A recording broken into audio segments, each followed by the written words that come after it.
I'm Jeff Kuperman. I'm Rick Kuperman.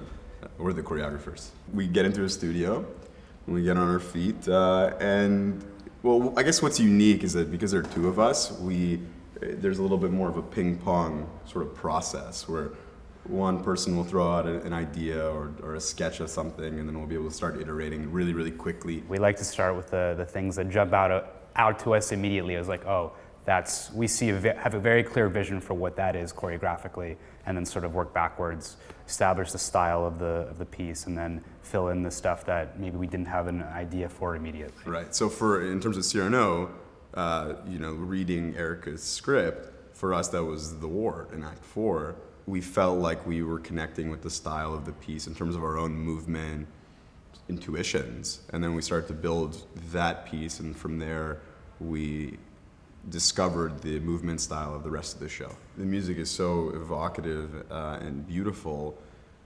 Part of our job as choreographers on this show is actually to sort of take all of the spectacle and all of the flowery stuff that might be associated with Cyrano. Right. Well, also all of the sort of complexity of choreography, and get that out of the way so the music can do its job. Find a way that choreography can support the music as opposed to sort of stealing the show, if that makes sense. So another way to say that is that we think of choreography in this piece as doing no harm to the brilliant work that Erika and the National have done together, and really supporting their vision as opposed to adding something from a musical theater genre that doesn't really fit into this very new and exciting aesthetic. And especially for a piece like this where there isn't a lot of unison, every character track's movement is quite different, and together it becomes cohesive. But if you look at any particular movement, it's quite, they're doing very different things. So really harnessing the brains and the strengths of the actors is paramount, especially in a show like this. We're interested in doing new things. Even if it's an old piece of musical theater, is there like a really fresh take on it?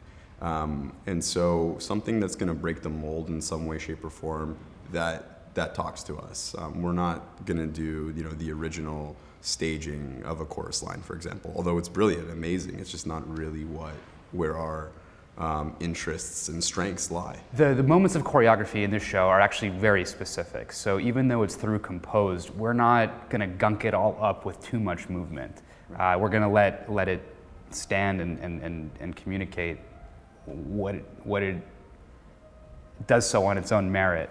But in terms of our job, when the choreography does come in, it's very much like a sort of logarithmic scale where we can't just dive into a piece of choreography. We have to ease into it really slowly, and then maybe we have some time to get stylized and to really have some fun, and then we have to ease out of it so that the choreography doesn't jump out at you or seem out of place. That's been a really interesting challenge, and also a lot of fun to play with the volume and intensity of the choreography to see how it really fits in, how it integrates into the through composed nature of the piece as opposed to fight against it.